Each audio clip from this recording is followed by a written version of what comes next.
Well, it's Fraud Friday, and it's quiz time. We're going to find if it's fraud or not fraud. And joining us today, of course, Jessica Holliday. She is a fraud director at Superior Credit Union. She brought along Danielle Smiley. She's mortgage servicer with Superior Credit Union. Thanks for coming today. Thank you. Thanks for having us. All right, so we're going to quiz us. We've been learning about, fraud and scams so much. So you're going to see if we've been retaining this, Make right? sure you're paying attention. Okay, we're going to pay attention. Absolutely. All right, well, I guess I'm ready. You got a question? First one. You call into Superior and a text message is sent to you with a code to verify your identity before account information is given. Not fraud. Yeah. That is correct. So the key word there is you called in. So you called in. We want to verify that we're in fact talking to you, so we're going to verify your identity. So if you just get that popping up, then you're not been calling, you're like, okay, something's happening. Exactly. And the idea too is to read the verbiage of the text. So make sure you're reading the text before you give the code. Okay. Yep. All right. Very good. Yay. Good start. All right, next one. You get a call from a government official saying your information was used in illegal activity and you need to put your money into crypto. Oh, no, don't know that. That's fraud. Absolutely. Yes. So government's not calling you ever, and we're never going to tell you to put your money in crypto. So okay, all right. Make sure you just reach out to your institution for. But when they say it's the government, you kind of freak out, don't you, a little bit? It's a scare tactic. Just keep in mind they're never going to call you. They're never going to ask you to do anything. You're never going to receive a phone call from the government. So if something did happen, we'd be getting a mail. You would get something in the mail. Okay. Absolutely. All right. Absolutely. All right. Very good. Crypto is.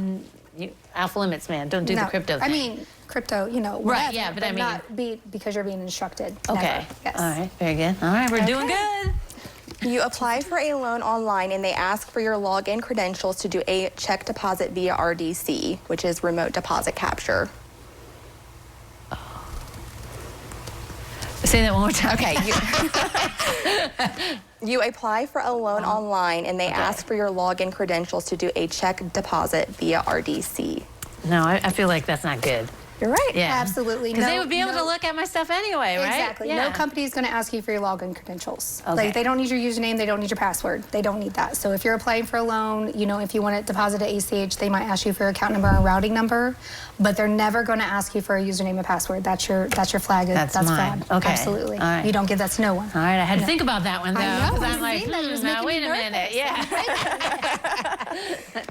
Okay, you get a text from your institution attempting to verify card transactions with a response of yes or no with no other information requested.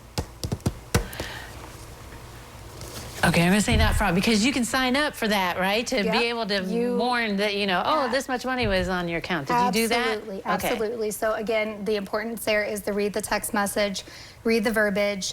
No other phone call is going to follow. They're not going to call you and ask you for the last 8 digits of your card number. If you start getting something like that, hang up the phone and call your institution. Because that's sort of like a good thing for you to know that, hey, it's a warning. If you didn't do that on your card, then something happened and someone did, right? And if you're not sure and you don't want to respond to it, just call us. Go directly. We'll talk to you. We'll walk you through it, and everything will be just fine. Oh, okay, cool. All right, next one. You get a text message stating you have unpaid tolls or traffic tickets past due, and you must click the link to pay. Fraud. They're sending that out all the time now, aren't they? Gosh, yes, it's like I get one, I feel like, every other day. So, no, I understand that people do the tolls, but they're not going to text you. You're going to get something in the mail. You're going to, they're going to send you a bill, a ticket.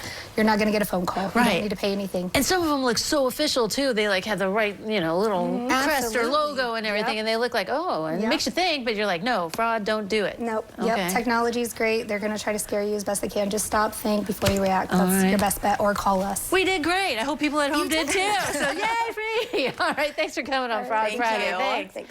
All right, don't go away. We'll take a look at the weather forecast next.